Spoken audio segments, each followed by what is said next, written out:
The Fed just made a move that Wall Street insiders have been quietly positioning for and I've been telling you about for some weeks. But most retail investors still have no idea it's happening because they're calling it reserve management purchases. But let me translate that for you. It is money printing. Money printing is back. That's what Winston just told me down there.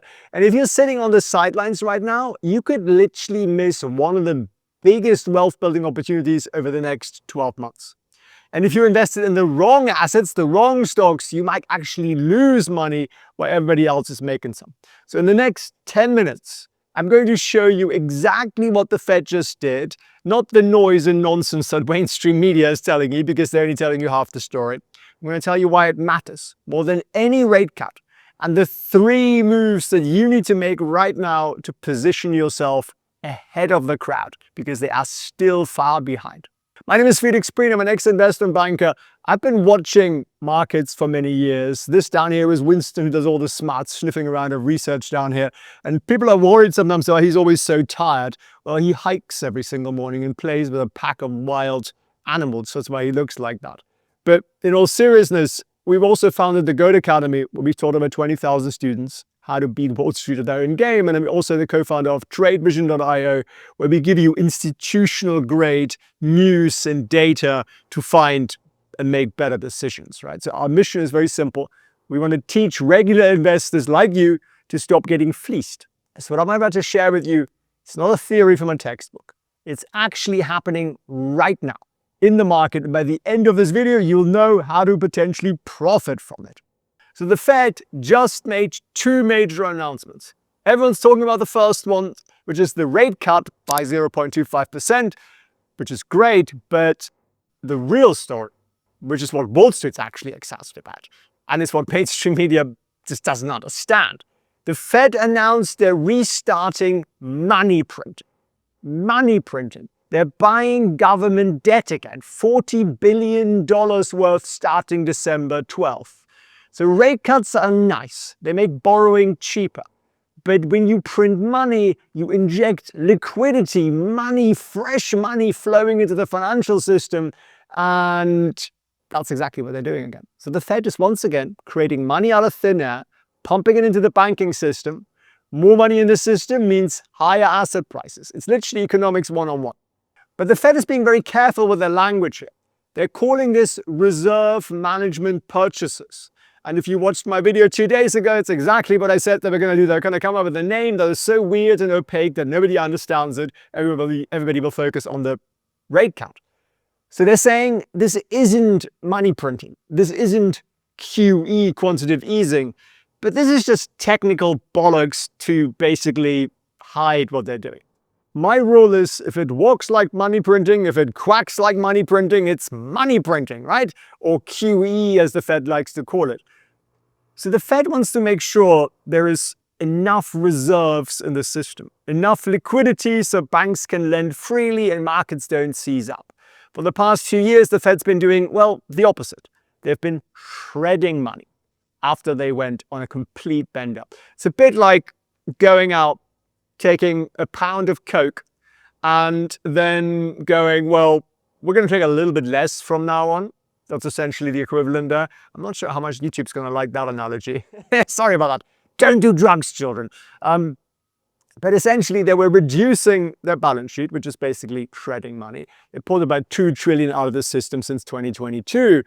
But there have been warning signs. Rates have been spiking. Banks have tapped out the Fed's emergency lending facility. And the Fed was kind of like, I think we've done too much. We should start printing money again. If you can hear that drilling there, we're taking the roof off, literally. So what have they announced? They're buying $40 billion in government bonds per month initially. They're creating $40 billion worth of US dollars per month, right? That's almost $500 billion a year. And they said the pace will stay elevated for a few months to offset big increases in non-reserve liabilities expected in April. Everybody fell asleep by the end of the sentence and nobody paid attention. And after that, apparently they're going to dial it back based on seasonal patterns. So they're just like making a hogwash out of the whole lot. But the reality is, once the Fed starts buying again, starts printing money again, it's really hard to stop. Remember 2019, right? They tried to undo the money printing and, well, didn't really work out very well. So history sure rhymes on this. In my opinion, they're going to be printing money all through 2026. Now, there is something else that's important for you to understand. And then we're going to talk about, like, what do we actually buy and what do we actually, do with this. But a lot of people think this is overwhelming. This is information that's kind of hard to understand. I get it. I used to think the same thing. And it is. It isn't obvious because they cloud in this random language. How do you make it more easy to understand? Well, you just get better at it. You just learn the skill of how to actually interpret this. It's not hard. It's not rocket science. You can learn that in a couple of weeks, in my humble opinion. So how do you do that? Well, the way I did it, I can just only tell you the way I did it, is like I had mentors. I still have mentors. And they're guys who worked on Wall Street for 10, 20, 30, 40 years. And I asked them stuff. And they give me answers in ways that I can understand it. And what we've created as part of the Goat Academy is exactly a mentoring program, a mentorship program where you get access to my mentors. You also get to see my watch list every week and stuff like that. But the core part really is that you get one-on-one mentorship from people who've done this and people who understand this. So if you want to potentially do that, if you're interested in that, making 2026 like the best year ever, where you actually know what you're doing, you're confident, then you can book a call. It's a free call, felixprehn.org/freedom, and be part of this final intake of the year. But to get back to the Fed, the rate cut wasn't unanimous. It was not even close. The vote was the most dissenting at a Fed meeting since 1988.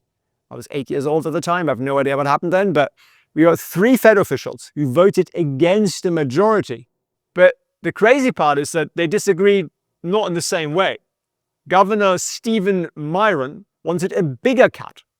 A bigger cut. He thinks rates are still too high and the economy needs more life support. Kansas City Fed President Jeffrey Schmidt and Chicago Fed President Austin Goolsbee, well, they wanted no cuts. They were worried about inflation. And when you have dissenters on both sides, it tells you something. The Fed has no idea what they're doing. They're flying blind. Some think the economy is too weak, others think it's still too hot. So this division is unprecedented in modern Fed history. It happened literally 3 times in the last 30 years. And let's not forget, Jerome Powell's term ends in May 2026. President Trump has made it very clear he wants Powell out and wants someone more money printerish in there who's going to cut rates aggressively. So Powell is in a tough spot. You cut too much, he looks like he's caving into political pressure. Cut a little, and he gets replaced anyway. Well, he's getting replaced anyway. And then they release something every quarter. It's called the dot plot. It's basically a chart showing where each Fed official thinks interest rates will be in the future. It's sort of the Fed's crystal ball, except the crystal ball is usually wrong. And the December dot plot shows the average Fed official, and they are very average, expect rate cuts to be where they are right now, which is not surprising. And for 2026, they are projecting rates will fall by just 1 rate cut for the entire year. But here's the problem. The market doesn't believe them. So before this meeting, the futures market, because you can trade these Fed numpties, it's true, they were pricing in, the market is pricing in way more cuts. Why? Because the market thinks the economy is weaker than the Fed admits. So what does it create? It creates uncertainty. And the market hates uncertainty. But when the direction becomes clear, it's obvious the Fed is going to keep cutting and printing, that's when you get explosive moves, typically much, much higher. So let's connect the dots, literally. Why is this massively bullish for stocks, in my opinion? It comes down to one word: liquidity, or money. When the Fed buys government bonds, they're basically printing money. They're injecting that money into the banking system. The banks now have more money. Banks will now lend more money, and consumers can borrow more, and we can all spend more, and the money is going to find its way into stocks. Because banks don't like having money sitting around. That doesn't do anything. So they put it into stocks, into bonds, into real estate. And we literally have seen that movie multiple times, 2008, 2014. Then the Fed launched QE 1, 2, and 3. The S&P tripled. We've seen it in 2020. The Fed printed $5 trillion. Stocks went absolutely parabolic. You lot were all geniuses. Remember how that felt? Every single time, I felt like a genius too, in fairness. I think Winston was a real stock picking genius. Anything you bought went up. So every single time the Fed expands its balance sheet, as they call it, basically to print money, risk assets goes up. And just because the Fed's being cute about it and they're saying this is just reserve management, it isn't stimulus, well, it doesn't matter what you call it. More money means higher asset prices. So is there a risk? Yes, inflation. So if inflation goes up much, much more, then it could, well, stop them from cutting rates. That's really the only risk. The Goldilocks scenario is moderate growth, falling inflation, and then you get this beautiful boom of money printing, falling rates, and hopefully AI will do something. But not all stocks are going to do equally well. So who's going to benefit most? In my humble opinion, it's growth stocks. It's tech companies. They tend to do best when we print more money. So basically stocks that have a lot of risk. Financials benefit from more lending. Real estates, utilities benefit from lower rates.